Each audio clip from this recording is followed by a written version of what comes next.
కాబట్టి మొదటి పార్ట్లో మనం ఏం ఆలోచన చేసామనంటే అపవాది దూతలు ఎక్కడికి పంపించబడతారండి? నరకంలోకి పంపించబడతారు. అపవాది దూతలు ఎవరో మనం పరిశీలన చేశాం.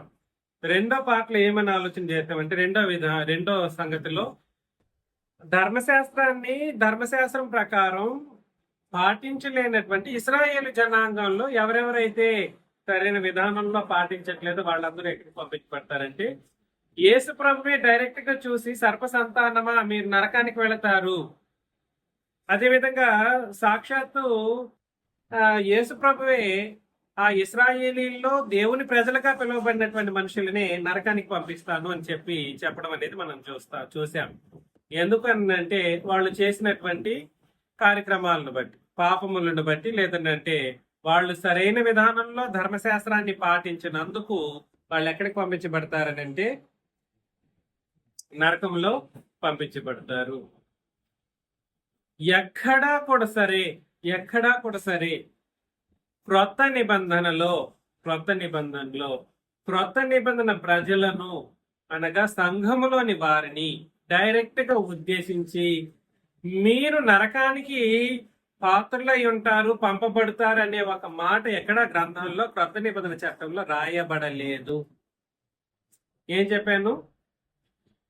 సంఘాన్ని ఉద్దేశించి మీరు నరకానికి పాత్రలై ఉన్నారు లేదా నరకానికి వెళ్ళిపోతారు అన్నట్లుగా డైరెక్ట్ గా చెప్పినటువంటి లేఖన భాగాలు కనబడదు. అయితే సంఘంలో ఉన్న వాళ్ళకి ఎందుకు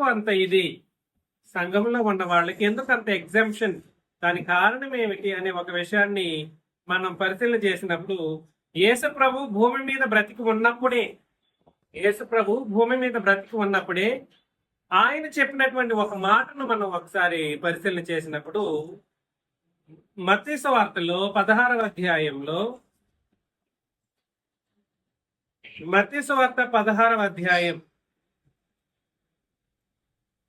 18-19 వచనాలను మనం చదివినప్పుడు మత్తయి సువార్త 16వ అధ్యాయము 18-19 వచనాలను మనం చదివినప్పుడు మరియు నీవు పేతురు ఈ బండ మీద నా సంఘమును కట్టుదును. ఈ బండ మీద అంటే ఆయన యేసు ప్రభు ఎలా చెప్పారంటే ఈ బండ మీద అని తన్ను తానే చూపించుకున్నారు. తన శరీరం అనే బండను చూపించుకొని ఈ బండ మీద నా సంఘమును కట్టుదును అంటే ఆయన శరీరం అనేది భూమి మీద అంటే సమాధి చేయబడినప్పుడు సంఘం యొక్క ఏర్పాటు చేయడం అనే ఒక కార్యక్రమం గురించి ఈ బండ మీద, అర్థమవుతుందా? ఈ బండ మీద నా సంఘమును కట్టుదును, పాతాళ లోక ద్వారములు దాని ఎదుట నిలువ నేరవని నేను నీతో చెప్పుచున్నాను అని అన్నాడు అన్నమాట. అంటే అర్థమేమిటి? సంఘములో ఎవరైతే ఉంటారో లేదా సంఘం ఏర్పడిన తర్వాత సంఘం ముందు పాతాళ లోక ద్వారములు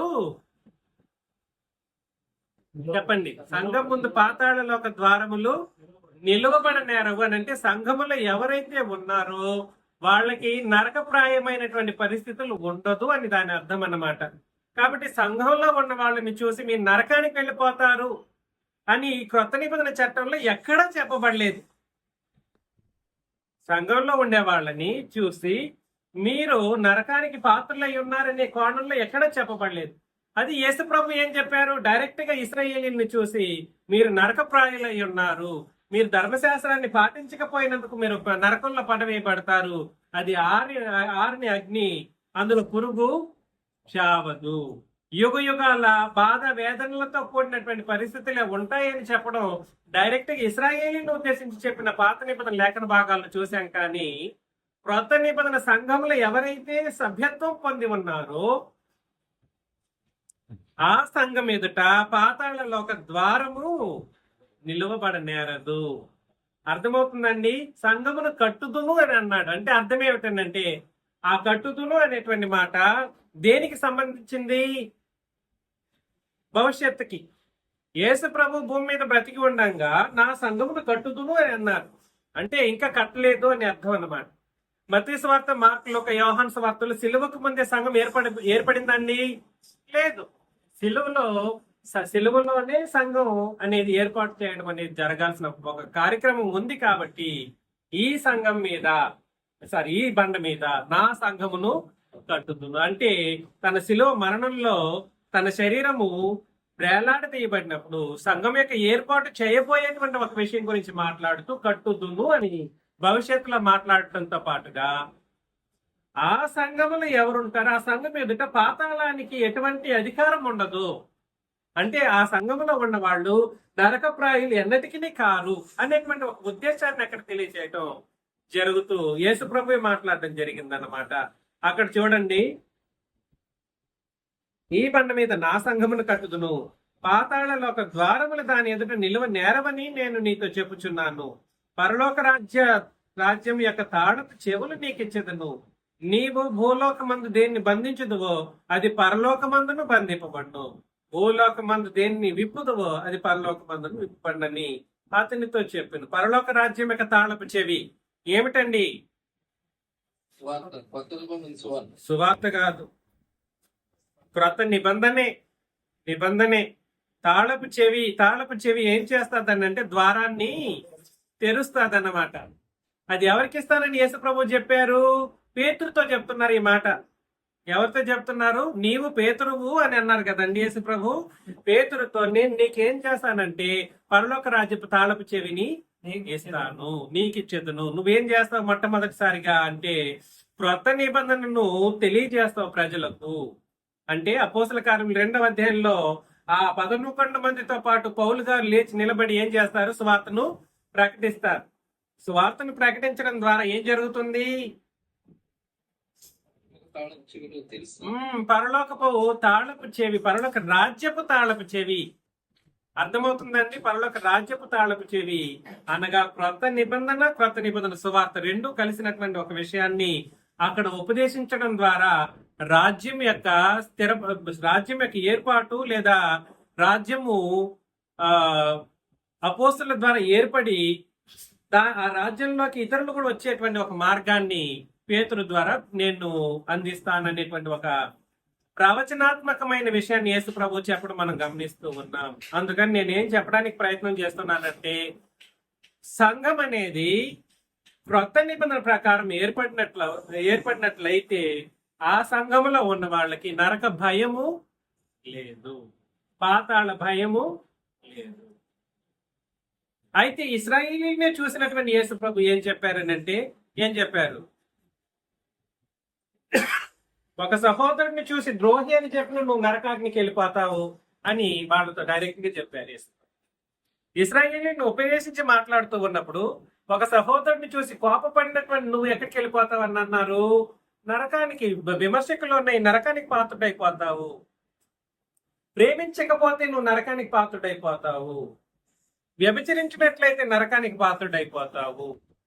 తన శరీరం యొక్క భాగాలను కంట్రోల్లో పెట్టుకోలేని వాళ్ళు నరకానికి పాత్రలైపోతారని మీరు మీరు మీరు అని ఇశ్రాయేలీనే ఉద్దేశించి ప్రకటించినటువంటి యేసుక్రీస్తు క్రొత్త నిబంధన సంఘంలో ఉన్నటువంటి వ్యక్తులను ఉద్దేశించి మాట్లాడేటప్పుడు మాత్రం సంఘము ముందు పాతాళలో ఒక ద్వారములు నిలువబడనేరు అని చెప్పేయడం ఒక అద్భుతమైనటువంటి సంగతిగా మనం గుర్తించాలన్నమాట.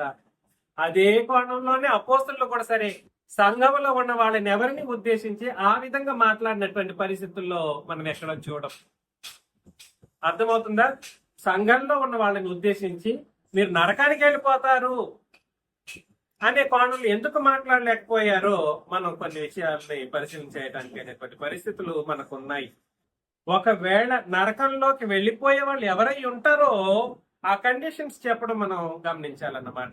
ఒకవేళ నరకంలో వెళ్ళాలంటే అత్యంత పరిస్థితులు ఉన్నాయి, కొన్ని పరిస్థితులు వాళ్ళు మాత్రమే నరకంలోకి పంపించబడతారు. కాబట్టి ప్రప్రథమమైన వాళ్ళు ఎవరు అని అంటే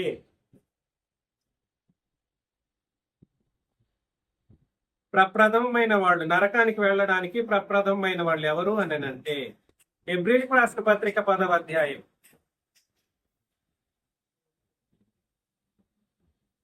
హెబ్రీయులకు రాసిన పత్రిక 10వ అధ్యాయం 26 నుండి 31 వచనాలను మనం చదివినప్పుడు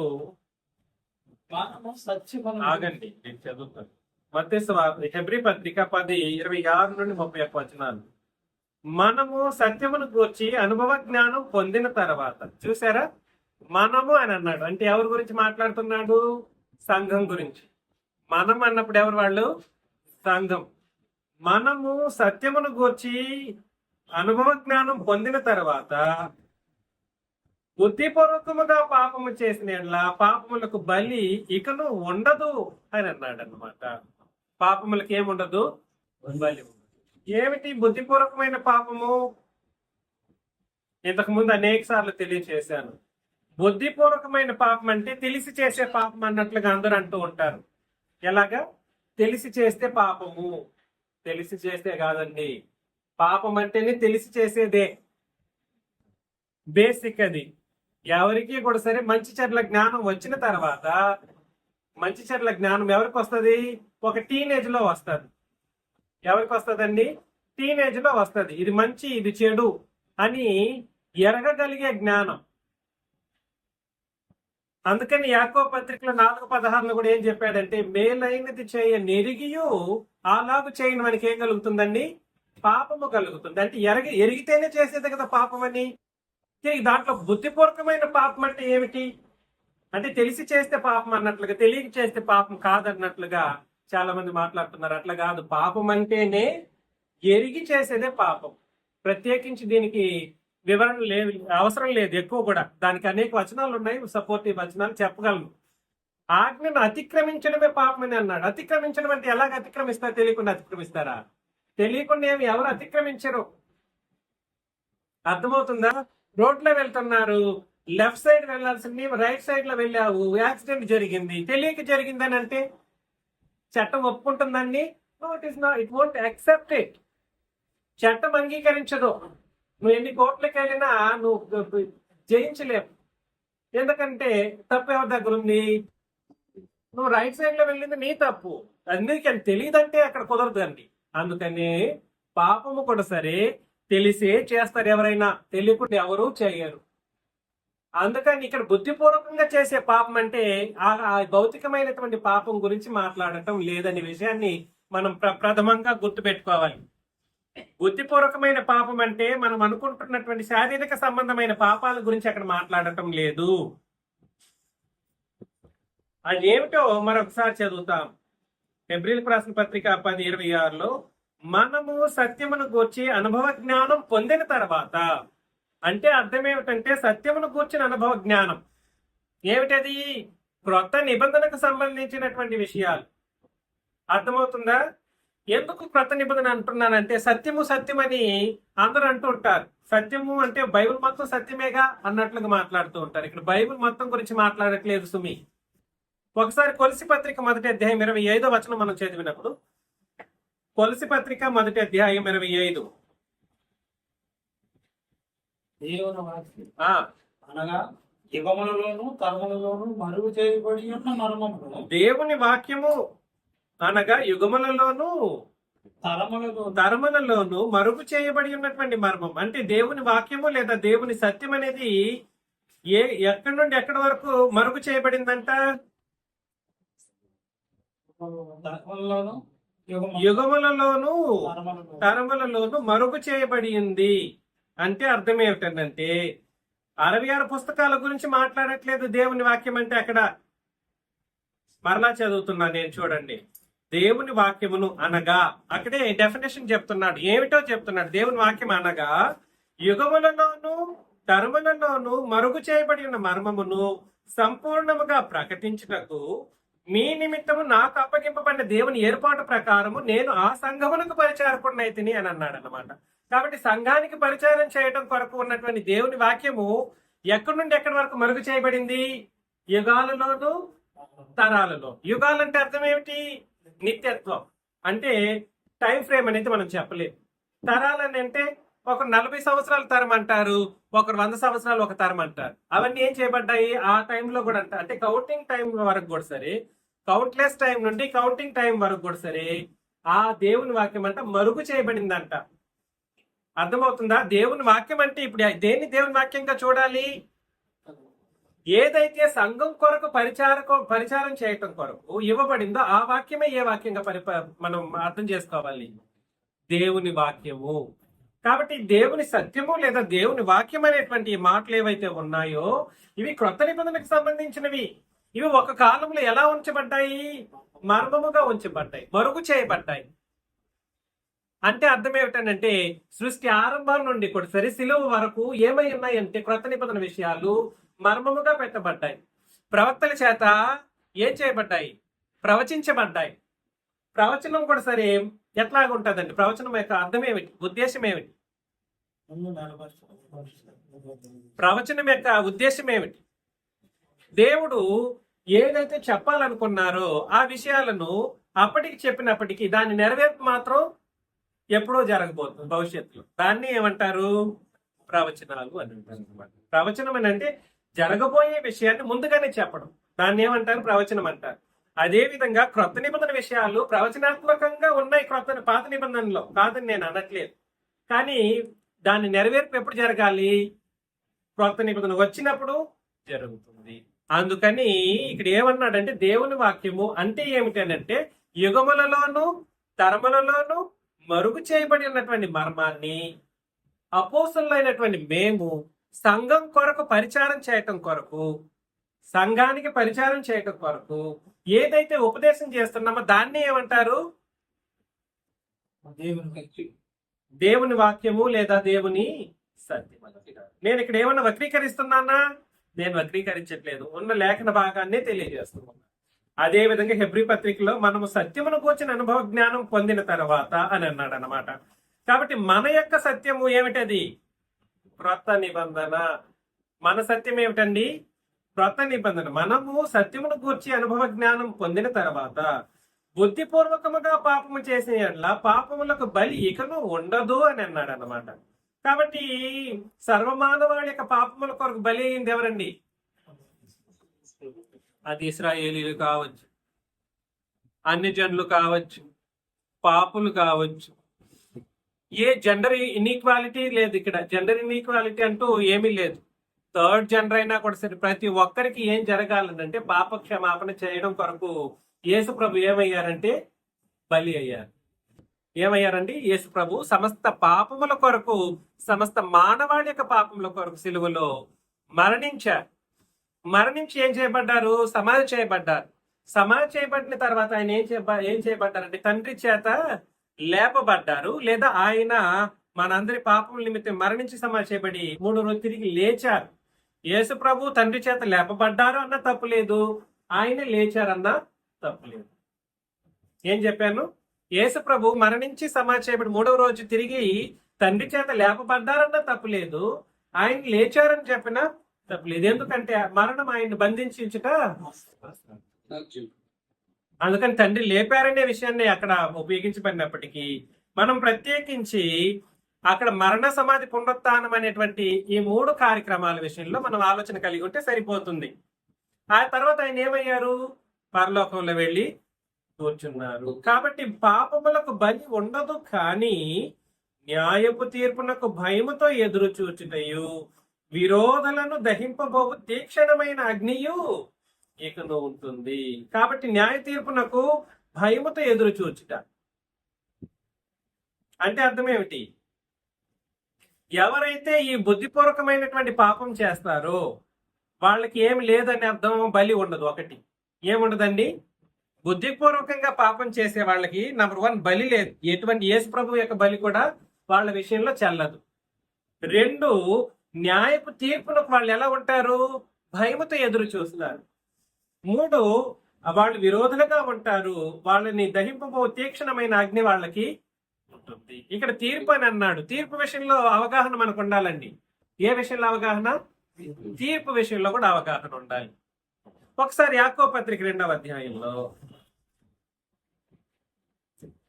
యాకోబు పత్రిక 2:10 నుండి నేను చదువుతాను చూడండి. యాకోబు పత్రిక 2వ అధ్యాయం 10. ఎవడైనను ధర్మశాస్త్రం అంతయు గైకొనియు ఎంతండి అంటే చూడండి, ఆలోచన చేయండి. ధర్మశాస్త్రాన్ని జరిగిస్తే ఎంత జరిగించాలండి? నేను కొన్ని వచనాలు చాలండి, నాకంటే కుదురుతుందా? కొన్ని లేఖన భాగాల వరకు చాలండి నాకు అంటే అవుతుందండి. కాదు. పాత నిబంధన అంటేనే ధర్మశాస్త్రం అంతా నెరవేర్చాలి. అంతయు గైకొనియు ఒక ఆజ్ఞ విషయంలో తప్పిపోయిన ఎట్లా ఆజ్ఞలన్నిటి విషయంలో ఏమైపోతారు? అది అన్ని ఆజ్ఞలు పాటించి ఒక దాంట్లో తప్పిపోయిన ఏమైపోతారండి? అపరాధిగా ఎంచబడతారు. అంటే ఎక్కడికి వెళ్ళిపోతారని అర్థం? నరకానికి వెళ్ళిపోతారు. 12వ వచనంలో స్వాతంత్రం ఇచ్చు నియమము చొప్పున తీర్పు పొందబోవు వారికి అని అన్నాడు. పొందబోవు వారంటే అర్థం ఏమిటండి? భవిష్యత్తులో జరగబోయే ఒక తీర్పు గురించి మాట్లాడుతున్నాడు. పొందబోవడం అంటే అర్థం ఏమిటి? తీర్పు పొందబోవడం అంటే అర్థం ఏమిటండి? భవిష్యత్తులో జరగబోయే ఒక తీర్పు, ఫ్యూచరిస్టిక్ గా మాట్లాడుతూ ఉన్నాడు. దానికి నియమం ఏమిటంట? స్వాతంత్రమునిచ్చు నియమం. స్వాతంత్రమునిచ్చు నియమము చొప్పున తీర్పు పొందబో వారికి తగినట్లుగా మాట్లాడుడి, అలాగుననే ప్రవర్తించుడి. ధర్మశాస్త్రాన్ని పాటిస్తే అంతా జరిగించాలి. అన్ని జరిగించిన ఒక విషయంలో తప్పిపోతే ఏమైపోతారు? అన్ని విషయాల్లో అపరాధులుగా తీర్చిబడి నరకానికి వెళ్ళిపోతారు. తీర్పు తీర్చిబడి. అదే రేపొద్దున తీర్పు పొందబోయే ఒక తీర్పుకి ప్రామాణికం ఏమిటి? స్వాతంత్రం ఇచ్చి నియమం అనగా క్రొత్త నిబంధన. అర్థమవుతుంది కదండి? 2 నియమాలు ఉన్నాయి. ధర్మశాస్త్ర నియమం ఉంది, క్రొత్త నిబంధన నియమం ఉంది. ఈ క్రొత్త నిబంధన నియమం ప్రకారం రేపేం జరగబోతుంది? తీర్పు జరగబోతుంది. దానికి తగినట్లుగానే మీరు మాట్లాడాలి, దానికి తగినట్లుగానే మీ ప్రవర్తన చూసుకోవాలి. ఒకవేళ ధర్మశాస్త్రాన్ని పాటించాలనుకున్నారా? అన్ని జరిగించాలి. అన్ని జరిగించాలి. ఒకటి వదిలేస్తాను, అన్ని పాటిస్తానన్నా కూడా కుదరదు. అంటే అర్థం ఏమిటంటే ధర్మశాస్త్రం ప్రకారం తీర్పు అనేది ఎప్పుడో జరిగిపోయింది. సిలువలోనే జరిగిపోయింది. సిలువకు ముందే జరిగిపోయింది. సిలువలో ధర్మశాస్త్రం నెరవేర్చబడి కొట్టివేయబడి అది అన్ని జనులకు, ఇశ్రాయేలీలకు అడ్డంగా లేకుండా ఎత్తివేయబడి మన అందరి పాపములకు క్షమాపణ పొందబడి, అదేవిధంగా ప్రధానులు, అధికారులు అనే వాళ్ళు ఏం చేయబడ్డారండి? నిరాయుధులుగా చేయబడ్డారు. వాళ్ళు ఏం చేసేవాళ్ళు అంటే, తప్పు చేశారు అనుకోండి ఇశ్రాయేలీలు ఎవరైనా, నువ్వు తప్పు చేసావు అని వచ్చి నిలబడేవాళ్ళు ప్రధానులు, అధికారులు. వీళ్ళు ఏం చేసేవాళ్ళు అంటే, ఈ ధర్మశాస్త్రపు ఆజ్ఞను బట్టి వీళ్ళు తప్పు చేశారు కాబట్టి ఆ తప్పుకు తగిన శిక్షను రాళ్లతో వీళ్ళు వేసి కొట్టాలి, చంపేసేయాలి అన్నట్లుగా వాళ్ళు ధర్మశాస్త్రాన్ని ఆయుధంగా చూపించి, ఇదిగో ధర్మశాస్త్రంలో ఇలా రాయబడింది కాబట్టి నువ్వు ఇట్లా చేయబడాలి అని వాళ్ళు ఇశ్రాయేలీని నానా హింసలు పెట్టేవాళ్ళు. వాళ్ళు ఏం చేయబడ్డారు?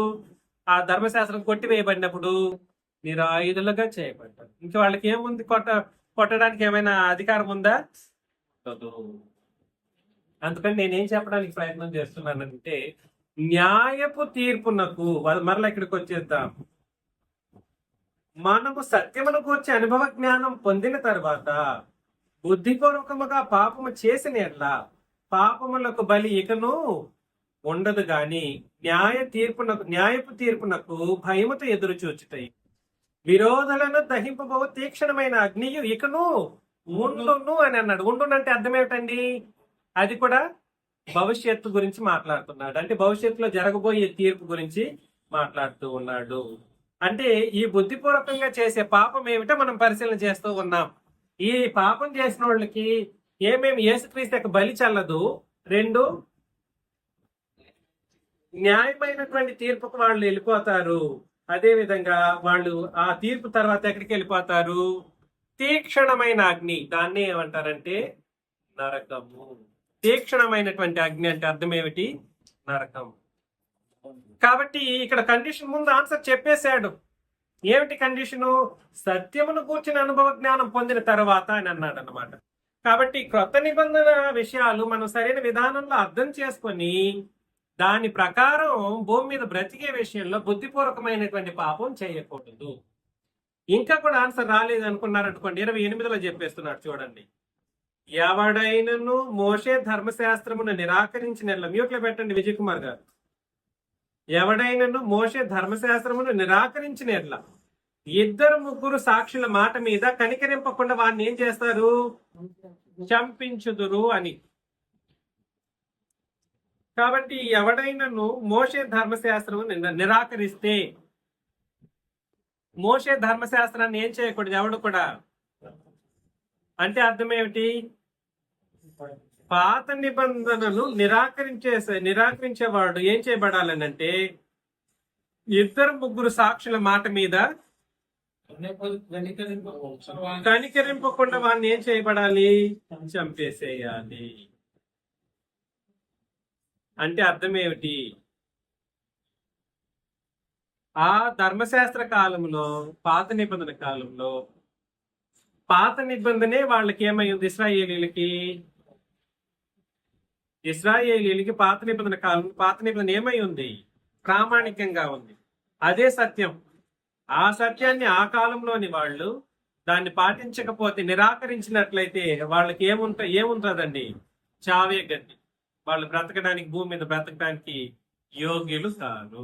అంటే బుద్ధిపూర్వకమైన పాపము అంటే అర్థం ఏమిటంటే, ఏ నిబంధన కాలంలో ఎవరికైతే ఏ నిబంధన విషయాలు ఇవ్వబడ్డాయో ఆ నిబంధనలు మాత్రమే ఎవరైనా పాటించాలి. పితరుల యుగంలో ఆయా నిబంధన విషయాలను ఎవరికి ఇచ్చాడు దేవుడు? వాళ్లే పాటించాలి. అబ్రహాముకి చెప్పింది అబ్రహామే పాటించాడు. ఇంకెవరైనా ఇస్సాకు పాటించాడా? అబ్రహాంకి ఏం చెప్పాడు? నువ్వు బయలుదేరు అని అన్నాడు. బయలుదేరి వెళ్ళిపోయాడు. ఆయనతో పాటు ఎవరు వెళ్ళారు? సారమ్మ కూడా వెళ్ళింది. బయలుదేరమన్నా మా నాన్నకు చెబితే నేను కూడా వెళ్తానని ఇస్సాకు వెళ్ళాడా? లేదు. నోవహుకి ఓడగట్టమన్నాడు. నోవహుకి ఓడగట్టమన్నప్పుడు ఆయనకి చెప్పింది ఆయనే చేశాడు. నోవహే చేశాడు. కానీ వాళ్ళ పిల్లల తర్వాత పిల్లలు ఎవరైనా దాన్ని తిరిగి ఓడగట్టే కార్యక్రమంలో నిమగ్నులై ఉన్నారా? అలాగే లేదు. అదేవిధంగా ధర్మశాస్త్ర కాలంలో ధర్మశాస్త్రము అనే పాత నిబంధన చట్టము ఎవరికి ఇవ్వబడింది? ఇశ్రాయేలీలకు ఇవ్వబడింది. ఆ నిబంధనను పాటించవలసిన బాధ్యత ఎవరిది? ఇశ్రాయేలీలు. ఆ పాటించకుండా నిరాకరించినట్లయితే వాడు ఏం చేయబడాలి? చంపబడాలి. అంటే బుద్ధిపూర్వకమైన పాపం అంటే ఏమిటంటే క్షమాపణ లేని పాపము అని అర్థం అన్నమాట. వాళ్ళకి గతి ఏమిటి? చావే గతి. వాళ్ళకి ఇంకేముండదు? క్షమాపణ. అర్థమవుతుందా? బుద్ధిపూర్వకమైన పాపం అంటే ఏమిటండి? క్షమించబడరాని పాపాన్ని ఏమంటారంటే బుద్ధిపూర్వకమైన పాపం అంటారు. పాపం అంటేనే తెలిసే చేసేది. పాపం అంటే ఏమిటి? తెలిసి చేసేదే. తెలియకుండా ఎవడు పాపం చేయడు. చాలా మంది అలాంటి పనికిరాని వల్లింపు మాటలు వల్లించారన్నమాట. అలా కాదు వల్లించాల్సింది. లేఖనాన్ని సరైన విధానంలో ఉపదేశం చేయాలి. బుద్ధిపూర్వకమైన పాపానికి క్షమాపణ లేదు, బలి లేదు. క్షమాపణ ఎందుకు లేదనంటే బలి ఉండదు. బలి ఇకను ఉండదని అన్నాడు. యేసు ప్రభు యొక్క బలి కూడా చెల్లదు అని అన్నాడు. ఆయన అందరి పాపముల కొరకు చనిపోతే ఆయన చావే సరిపోలేనంత పాపము ఏ పాపం అని అంటే, సత్యమును గూర్చిన అనుభవ జ్ఞానం పొందిన తర్వాత బుద్ధిపూర్వకంగా పాపం చేసే ఒక కార్యక్రమం. అంటే ఆయా నిబంధన కాలాలలో ఆయా నిబంధనలు నిరాకరించి బ్రతికే వాళ్ళు ఎవరైతే ఉంటారో వాళ్ళు బుద్ధిపూర్వకంగా పాపం చేసిన వాళ్ళు. నెక్స్ట్ వచనంలో 29లో, ఇట్లుండగా దేవుని కుమారుని పాదములతో త్రొక్కి తాను పరిశుద్ధపరచబడుటకు సాధనమైన నిబంధన రక్తమును అపవిత్రమైనదిగా ఎంచి. కాబట్టి తాను పరిశుద్ధపరచబడుటకు సాధనమైన నిబంధన రక్తం. ఎవరైనా పరిశుద్ధపరచబడాలనంటే సాధనంగా ఏం వాడాలండి? తాను పరిశుద్ధపరచబట్టుకు సాధనమైన నిబంధన రక్తము అని అన్నాడు. ఇవాళ పరిశుద్ధపరచబడటం లేదా బాప్తిస్మం తీసుకోవడం అనే కార్యక్రమం దేన్ని బట్టి జరగాలి? నిబంధన రక్తమును బట్టి జరగాలి. నిబంధన ఏమిటి? నిబంధన రక్తం ఏమిటి? క్రొత్త నిబంధన. మనం అనేక సార్లు చదివాము. 1 కొరింథీ 11:25లో చెప్పాము. ఏం చదివాము? చదవాల్సిన అవసరం లేదు, తెలుసు ఈ విషయాలు. మనం ఏమిటి? 1 కొరింథీ 11:25, ఆ రక్తం వలనైనా నిబంధన, క్రొత్త నిబంధన దేని వలనైనది? క్రీస్తు యొక్క పరిశుద్ధమైన రక్తం వలనైనది. నిబంధన రక్తమును అపవిత్రమైనదిగా ఎంచి అంటే అర్థం ఏమిటంటే తాను పరిశుద్ధపరచబట్టుకు సాధనమైన నిబంధన రక్తమును అపవిత్రమైనదిగా ఎంచి అంటే అర్థం ఏమిటి? ఎవరైనా పరిశుద్ధపరచబడాలంటే దేన్ని మాత్రమే ఉపయోగించాలండి? ఎవరైనా పవిత్రపరచబడాలంటే దేన్ని ఉపయోగించాలి? పరిశుద్ధపరచబడాలంటే ఏం ఉపయోగించాలి? క్రీస్తు యొక్క నిబంధన రక్తమును సాధనంగా వాడాలి. క్రీస్తు యొక్క నిబంధన రక్తాన్ని ఏం చేయాలి? సాధనంగా వాడాలి. ఇవాళ నేను బాప్తిసం తీసుకున్నాను అని అంటే నీకు వాడబడినటువంటి నిబంధన రక్తం ఏమై ఉంది? జంతువుల యొక్క నిబంధన రక్తమా లేదా క్రీస్తు యొక్క నిబంధన రక్తమా? పాత నిబంధన దేని వలనైనది? జంతు రక్తాల వలన, జంతువు యొక్క నిబంధన రక్తం. హెబ్రీ పత్రిక 9వ అధ్యాయంలో ఒకసారి అది కూడా చదివేద్దాం, ఎందుకంటే డౌట్స్ రాకూడదు మరలా. హెబ్రీ పత్రిక 9, 15, 16, 17 వచనాలు నేను చదువుతున్నాను. లేదంటే 18 నుండి. ఇందుచేత మొదటి నిబంధన కూడా రక్తము లేకుండా ప్రతిష్ఠింపబడలేదు. మొదటి నిబంధన ఏ నిబంధన? పాత నిబంధన. అది కూడా ఏం చేయబడలేదంట? రక్తము లేకుండా ప్రతిష్ఠింపబడలేదు. ధర్మశాస్త్ర ప్రకారం మోషే ప్రతి ఆజ్ఞను ప్రజలతో చెప్పిన తర్వాత ఆయన నీళ్లతోనూ రక్త వర్ణము గల గొర్రెబొచ్చుతోనూ హిస్సోపుతోనూ మేకల యొక్కయు కోళ్ల యొక్కయు రక్తమును తీసుకొని దేవుడు మీ కొరకు విధించిన నిబంధన రక్తం ఇదే. కాబట్టి నిబంధన వేరు రక్తం వేరండి. నిబంధన వేరు రక్తం వేరా? కాదు. యేసు ప్రభు యొక్క రక్తం కూడా ఇప్పుడు ఏ విధంగా ఉంది? నిబంధన రూపంలో ఉంది. ఆనాటి ఇశ్రాయేలీలకు మేకల యొక్క కోళ్ళ యొక్క రక్తం ఏం చేయబడిందని అంటే నిబంధన రక్తంగా విధించబడ్డాయి. చెప్పేది అర్థమవుతుందా నేను చెప్పేది? రక్తం లేకుండా నిబంధన లేదా నిబంధన ప్రతిష్ఠ అనేది జరగదు.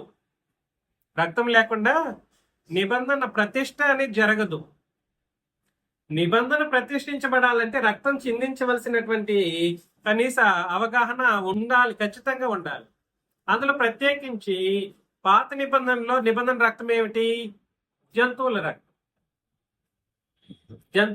క్రొత్త నిబంధనలో నిబంధన రక్తం ఏమిటి? క్రీస్తు యొక్క పరిశుద్ధమైనటువంటి రక్తం. కాబట్టి నిబంధన వేరు రక్తం వేరు కాదు. మరలా హెబ్రీ పత్రికలో మనం చదివినప్పుడు 29లో ఎవడైనను ఇంట్లో ఉండగా దేవుని కుమారుని పాదములతో త్రొక్కి తాను పరిశుద్ధపరచబడుటకు సాధనమైన నిబంధన రక్తమును అపవిత్రమైనదిగా ఎంచి. కాబట్టి ఇవాళ ఎవరైనా పవిత్రపరచబడ్డం అంటే అర్థం ఏమిటండి? బాప్తిస్మం తీసుకోవటం. బాప్తిస్మంలో ఏం చేయబడుతుంది? పాపాలు తొలగించబడి పవిత్రపరచబడే ఒక కార్యక్రమం. దానికి సాధనంగా ఏ నిబంధన రక్తాన్ని వాడాలి?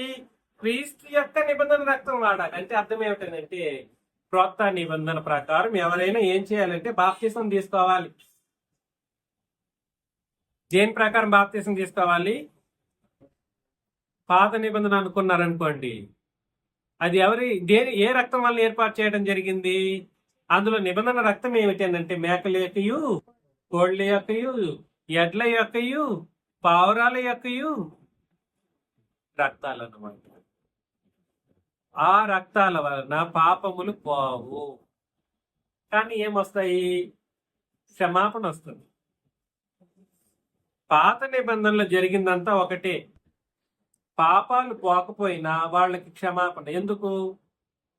పాపాలకు తగిన శిక్షను జంతువులు భరించాయి. నేను పాపం చేశాను అనుకోండి, పాత నిబంధన ప్రకారం ఆ పాత నిబంధనలో పాపానికి తగిన శిక్షను, నేను భరించాల్సిన శిక్షను జంతువులు భరించాయి. ఆ జంతు బలిని సమర్పించినప్పుడు దాని రక్తం వలన దేవుడు నన్ను క్షమించేస్తాడు. కానీ నాలో పాపాలు శుద్ధీకరించబడదు, పవిత్రపరచబడదు. అర్థమవుతుందా? అందుకనే 10వ అధ్యాయంలోని అక్కడే 10వ అధ్యాయంలో ఏమన్నాడు? 4-5 వచనాల్లో అదే 10వ అధ్యాయం 4-5 ఏలైనగా ఎడ్ల యొక్క మేకల యొక్క రక్తం పాపములను తీసివేయుట ఎడ్ల యొక్క మేకల యొక్క రక్తము పాపములను తీసివేయుట రక్తం అన్నాడు. రక్తం అంటేనే ఆటోమేటిక్ ఏమని ఆలోచన చేయాలండి? రక్తము అనేది దేనికి గుర్తు? దేనికి గుర్తు? నిబంధనకు గుర్తు. రక్తం అంటే రక్తమే కాదు, నిబంధనలో భాగమే రక్తం, లేదా నిబంధనే రక్తం. ఇప్పుడు రక్తం యేసుక్రీస్తు యొక్క రక్తం ఎలా ఉంది? ఇక్కడ మనం ఏమన్నా పెద్ద చర్చ్ బిల్డింగ్ కట్టుకునేసి అందులో కొంత ఉంటుంది ఎక్కడైనా యేసుక్రీస్తు రక్తం క్షమించబడ్డానికి. అలాగేమి లేదండి. ఆయన రక్తం 2000 సంవత్సరాలకు ముందు ఏం చేయబడింది?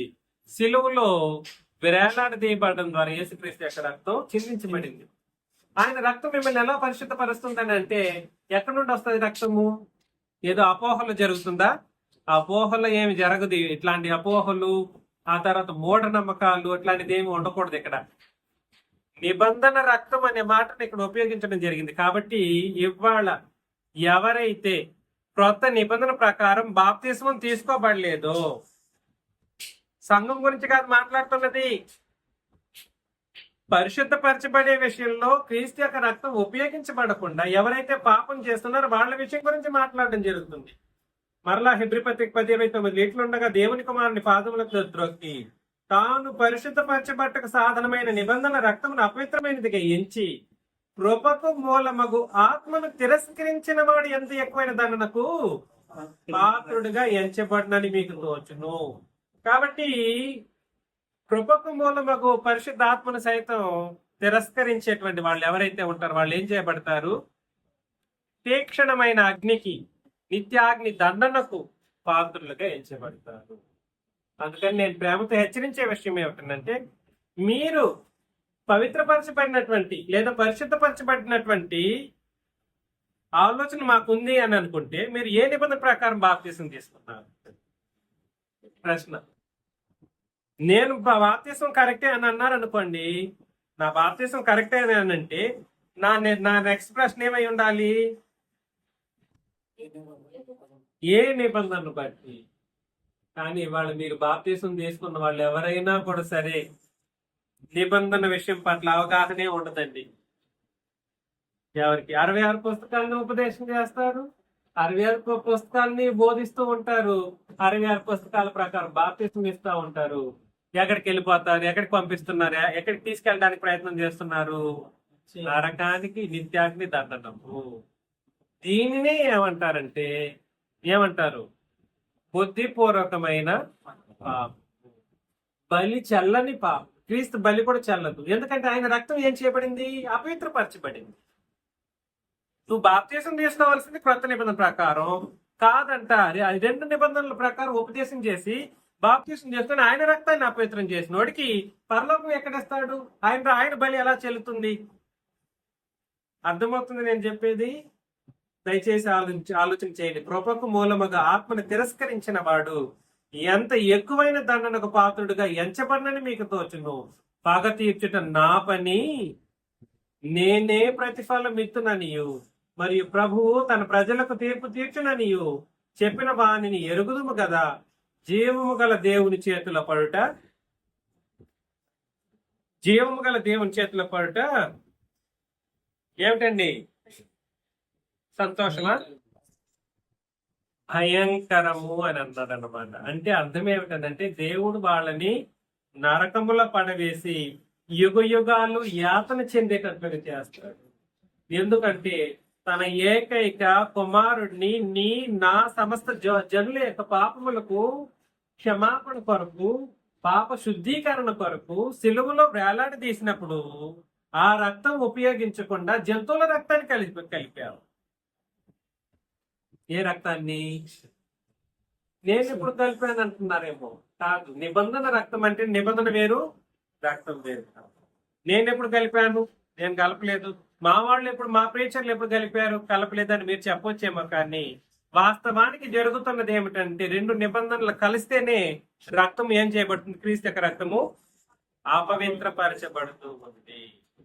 కాబట్టి సాధనంగా ఇవాళ పవిత్రపరచబడడానికి, పాప పరిశుద్ధత జరగాలని అంటే కేవలం ఏ నిబంధన అయి ఉండాలండి? క్రొత్త నిబంధన అయితేనే పాపాలు ఏం చేయబడతాయంటే క్షమించబడతాయి. లేదంటే నిత్యాగ్ని దండంలోనికి వెళ్ళిపోతారు. జీవము గల దేవుని చేతిలో పడి భయంకరమైన స్థితిలోకి వాళ్ళు వెళ్ళిపోతారన్నమాట. సంఘములో ఉండే వాళ్ళని ఉద్దేశించి మాట్లాడినప్పుడు బాప్తిస్మంలోనే ఫెయిల్ అయిన వాళ్ళు ఏమైపోతారు? నరకానికి వెళ్ళిపోతారు. సంఘంలో ఉండే వాళ్ళ గురించి మాట్లాడినప్పుడు ఎలా చెప్పాడో చూడండి. యోధా పత్రిక 1వ అధ్యాయం 23లో. యోధా పత్రిక 1వ అధ్యాయం 23. ఒకవేళ సంఘంలో ఉండి పాపం చేసిన వాళ్ళు ఎవరైనా ఉంటే వాళ్ళ విషయంలో ఏమంటున్నాడో మనం ఆలోచన చేస్తున్నాం. అగ్నిలో నుండి లాగినట్టు కొందరిని రక్షించడి. ఎవరిని? అగ్నిలో నుండి లాగినట్లు కొందరిని రక్షించడి. శరీర సంబంధమైన వారి అపవిత్ర ప్రవర్తనకు మీరు ఏ మాత్రం ఒప్పుకొనక దాన్ని అసహించుకొని భయముతో కొందరిని కరుణించడి. సంఘములో ఉండే వాళ్ళ పట్ల వాళ్ళు పాపం చేసిన వాళ్ళని కరుణించవలసినటువంటి పరిస్థితులు. సంఘంలో పాపం చేస్తే నువ్వు వాళ్ళని ఈ రోజు ఈ కాలంలో పాపం ఎవరైనా పాపం చేశారనుకో, సంఘంలో ఉంటూ వాళ్ళని పాపము నుండి ఏం చేయాలి? అపవిత్ర ప్రవర్తనకు ముందు మనం ఒప్పుకొనకుండా మనం ఏం చేయాలి? వాళ్ళని పవిత్రమైన మార్గంలో నడిపించడం కొరకు కార్యం చేయాలి. ఎవరు అట్లాంటి బాధ్యత వహిస్తున్నది? ఈ గొడవలంతా నాకెందుకులే, సంఘం నుండి వెళ్ళేసేస్తే పోతుంది అన్నట్లుగానే ఎక్కువ మంది చేస్తున్నారు కార్యాలు.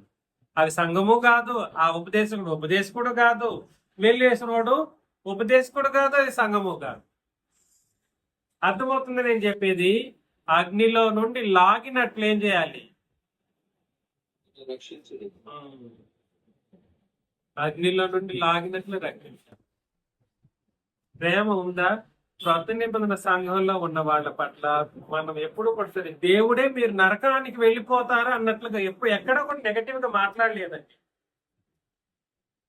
అయితే అపవాదికి దూతలకు నరకం సిద్ధపరచబడింది. యేసు ప్రభువే లేదా యోహానే లేదంటే పాత నిబంధనల మనుషులే ఏం చెప్పారంటే ఇశ్రాయేలు జనాంగాన్ని పాత నిబంధన పాటించే వాళ్ళని చూసి మీరు నరకానికి వెళ్ళిపోతారు ఎట్లా బ్రతికితే అని చెప్పడం జరిగింది. కానీ కొత్త నిబంధనలో ఉండే వాళ్ళని అలా ఎప్పుడు చెప్పరు. ఎక్కడికి వెళ్తారని? ఎందుకంటే సంఘములో ఉంటే పాతాళంలో ఒక ద్వారములు దాని ఎదుట నిలవనేరు. అంటే నరకం అనేది వాళ్ళకి లేదు. కానీ పాపంలో చేస్తూ బ్రతికినట్లయితే మనం ఏం చేయాలనంటే సంఘంలో పవిత్రులైన వాళ్ళు ఏం చేయాలి? అగ్నిలో ఉండే పాపంలో ఉండే వాళ్ళు కూడా సరే నరకానికి వెళ్తారు. వాళ్ళు ఏం వెళ్ళరు అని నేను చెప్పట్లేదు. కానీ అది ఇక్కడ గొప్పతనం ఏమిటనంటే ఇక్కడ సంఘం ఏం చేయాలి? పాపం చేసే వారి పట్ల కరుణించాలి. ఏం చేయాలండి? కరుణించాలి. వాళ్ళని శరీర మార్గంలో నడిపించడానికి, వాళ్ళని రక్షణ మార్గంలో నడిపించడానికి అన్ని విధాలుగా కార్యక్రమాలు చేయాలి. వాళ్ళ మీద ప్రేమ చూపించాలి. వాళ్ళ మీద ఏం చూపించాలి? ప్రేమ చూపించాలి. ఎందుకనంటే పాపం చేసి శత్రువులుగా ఉన్నప్పుడే దేవుడే ఏం చేశారో తెలుసా? ఉగ్రతను చూపించవలసిన దేవుడు క్రీస్తు బలి ద్వారా ప్రేమను చూపించేటట్లుగా కార్యరూపం జరిగింది అన్నమాట. పాపులను దేవుడు పాత నిబంధనలు సహించుడండి. ఎక్కడైనా చెప్పారా మీరు? ఎక్కడైనా చూపించగలరా? ఒక్క చోట అయినా కూడా సరే చిటికేసే చెప్తున్నా నేను. పాత నిబంధనలో పాపం చేసిన వాళ్ళని దేవుడు సహించాడనంటే సహించనే లేదు. వాళ్ళని చంపేసేవాడు. పాపం చేసిన వాళ్ళని ఏం చేసేవాడంటే చంపేవాడు. పాపం చేసే వాళ్ళని ఏం చేసేవాడనంటే అన్ని విధాలుగా శిక్షించేవాడు. ధర్మశాస్త్రంలో ప్రతి పాపానికి తగిన శిక్ష ఉండేది. కరుణించడానికి వాళ్ళు ఆ శిక్ష నుండి తప్పించుకోవాలంటే ఏదో ఒక జంతు బలిని సమర్పించి తీరాల్సిందే. అది లేకపోతే వాళ్ళకి చావు. ఇలాంటి ఒక పరిస్థితుల్లో సర్వమానవాళి ఉన్నప్పుడు పాపానికి తగిన శిక్షను యేసు ప్రభువే భరించిన తర్వాత ఆ దేవుడే ప్రేమ స్వరూపిగా మన ఎదుట ఉండాల్సినటువంటి పరిస్థితి. ఎలా మారిపోయాడా? ఆయన రూపం ఏమిటి? వాస్తవ రూపము. దేవుని యొక్క రూపం ఎలా మారిపోయింది అని అంటే, ఎలా మారిపోయింది అనే విషయం అనేదానికి కాకుండా ఆయన రూపమే ఎటువంటి రూపము? ప్రేమస్వరూపం. ఎందుకు అని అంటే ఒకసారి రోమిల్కి రాసిన పత్రికలో తెలియజేసినట్లయితే, రోమిల్కి రాసిన పత్రికలో మనం చదివినట్లయితే 5వ అధ్యాయం 8వ వచనం,